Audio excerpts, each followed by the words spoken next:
राजस्थान में बोलते हैं तूती। अमित शाह तक मान चुके हैं वसुंधरा का लोहा। महारानी वसुंधरा का पति से क्यों हो गया था तलाक। पूर्व उपराष्ट्रपति को मानती है अपना गुरु।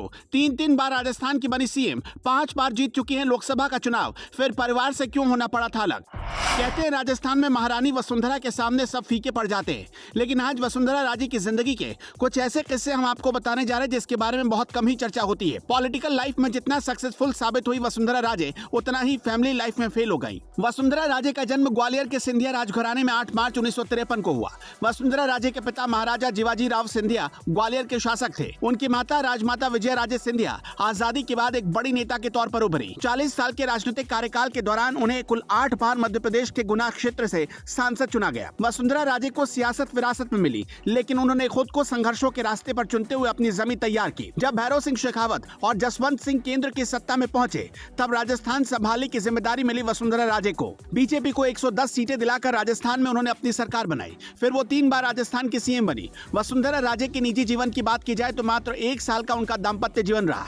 इसके बाद वो तलाक लेकर ग्वालियर पहुंच गई और अपने राजनीतिक जीवन की शुरुआत की। वो पूर्व उपराष्ट्रपति भैरव सिंह शेखावत को अपना राजनीतिक गुरु मानती थी। वसुंधरा राजे कांग्रेस के नेता माधवराव सिंधिया की बहन भी है। इस तरह से कह सकते हैं कि सियासत उनकी रगों में बसा हुआ है।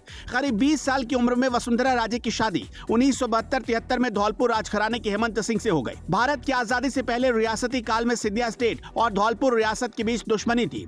दोनों रियासतों के बीच कई बार युद्ध तक की नौबत आ गई। मामूली झड़पें तो आए दिन होती रहती थी। देश की आजादी के बाद दोनों राज परिवारों के बीच समीकरण बदले। वक्त बीता और दोनों राज परिवार करीब आ गए और सिंधिया स्टेट की राजकुमारी वसुंधरा राजे की शादी धौलपुर के महाराजा हेमंत सिंह से 1972-73 में हो गई।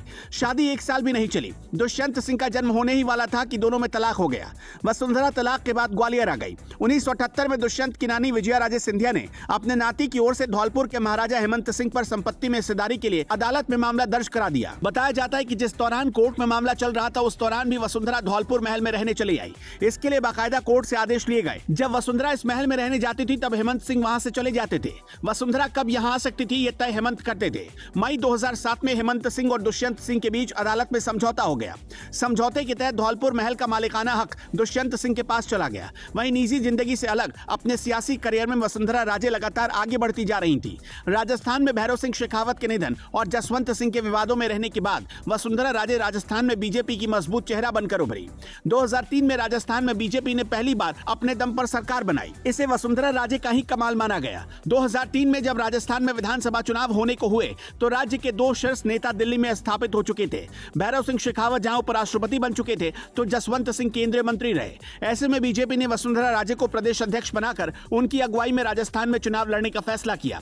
वसुंधरा का जादू मतदाताओं के सिर चढ़कर बोला और बीजेपी ने 2003 के विधानसभा चुनाव में 110 सीटें जीतकर पहली बार अपने दम पर राजस्थान में सरकार बनाई। इसके अलावा वो 2008 और 2013 में भी मुख्यमंत्री बनी। अब मौजूदा समय में वो विपक्ष की सशक्त भूमिका में नजर आ रही हैं। कांग्रेस की रद्दी हालात के बाद इस बार उनकी दावेदारी काफी मजबूत दिख रही है। माना जा रहा है कि वो एक बार फिर से राजस्थान के सीएम की कुर्सी पर दिखाई देंगी।